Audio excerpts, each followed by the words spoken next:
याच्यावर सगळं राजकारण होतंय आणि राजकारण लोक करतात आहेत. कोणालाही या प्रश्नावर राजकारण करायचं कारण नाही. अध्यक्ष महाराज, या प्रकरणामध्ये या मुलीच्या आईवडिलांनी रिपोर्ट टाकलेली होती आणि तिचं डायरेक्ट एलिगेशन जे संबंधित जे राजकीय लोक होते त्यांच्याबद्दलचं होतं आणि मग तो मुद्दा हा सार्वजनिक झाला आणि त्यावेळेस प्रतिक्रिया सगळ्यांनी दिल्यात. अध्यक्ष महाराज, हे एकच डॉक्टर प्रकरण, मी नाव घेत नाही त्यांचं, डॉक्टरचं जे प्रकरण झालं, अध्यक्ष महाराज स्वारगेटचं प्रकरण असेल, महाराष्ट्रामध्ये मोठ्या प्रमाणात होतात आहेत. मी तुम्ही लाडक्या बहिणीचं कोणालाच विरोध नाही आहे, तुम्ही योजना चालवता त्याचाही काही विरोध नाही. फक्त लाडक्या बहिणीचं खापर तुम्ही या योजनेला आम्ही देऊ शकत नाही कारण की लाडक्या बहिणीला आम्ही पैसे दिलेले, तुमचे मंत्रीच सांगतात, काय आम्ही नाही म्हणत. त्यामुळे तसं फोडू नका त्यांच्यावर. काही सगळ्या योजना, निराधारचे पैसे सुद्धा तुम्ही देत नाही आणि सांगतात की लाडक्या बहिणीमुळे देत नाही.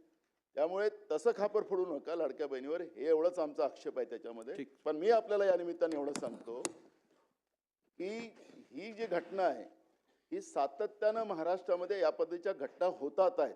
हे तुम्हालाही नाकारता येत नाही आणि आम्हालाही नाकारता येणार नाही. या सगळ्या घटनेला ब्रेक लावण्यासाठी मागच्या काळात तुम्ही विरोधी पक्षात होता तर आम्ही सत्तेत होतो, त्यावेळेस आम्ही शक्ती कायदा आणला. माननीय राष्ट्रपती महोदयाकडे तो शक्ती कायदा आम्ही मान्यतेसाठी पाठवला. तुमचं सरकार आलं, त्या शक्ती कायद्याचं काय? या अशा गुन्हेगाराला आळा घालण्यासाठी सरकारची कडक भूमिका काय राहणार आहे? कारण की हे चाललेलं सिरियल आहे, हे थांबेल केव्हा हा प्रश्न आमचा आहे. नाना भाऊंनी पहिले जे सिलेबसच्या बाहेर बोललेलं आहे त्याचे उत्तर देऊन देतो, कारण रेकॉर्डवर चुकीचं जाऊ नये.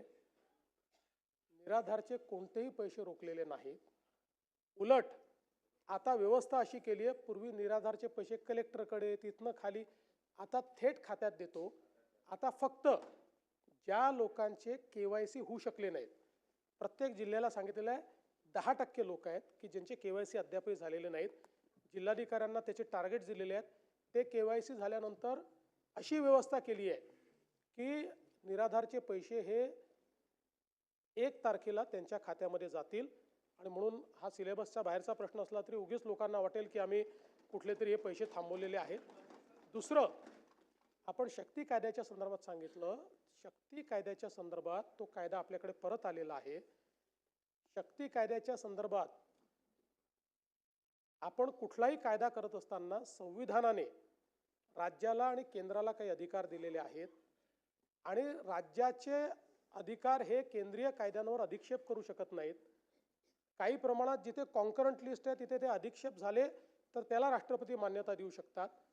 त्या पद्धतीनं आपला जो कायदा आहे, हा कायदा हा संविधानाने आपल्याला दिलेल्या अधिकारांचा अधिक्षेप करणारा आहे आणि म्हणून त्यांनी आपल्याला परत केला. आणि आपलाच नाही तर ज्या कायद्याकडे बघून आपण हा कायदा तयार केला तोही कायदा मंजूर होऊ शकला नाही आणि म्हणून आता त्याच्यावर आम्ही वर्किंग करतोय. विशेषतः आता आपण जे शक्ती कायद्यामध्ये काही गोष्टी केल्या होत्या त्यातल्या काही गोष्टी या ऑलरेडी नवीन 3 कायदे आहेत त्या कायद्यांमध्ये आलेल्या आहेत. काही गोष्टी अशा आहेत की ज्या सुप्रीम कोर्टाने दिलेल्या रुलिंगमध्ये बसत नाहीत, तर त्या गोष्टी वगळून ज्या गोष्टी राहिलेल्या आहेत त्या गोष्टी आपल्याला कायद्यात कशा आणता येतील याच्यावर आम्ही आता प्रयत्न करतो. प्रश्न क्रमांक 2.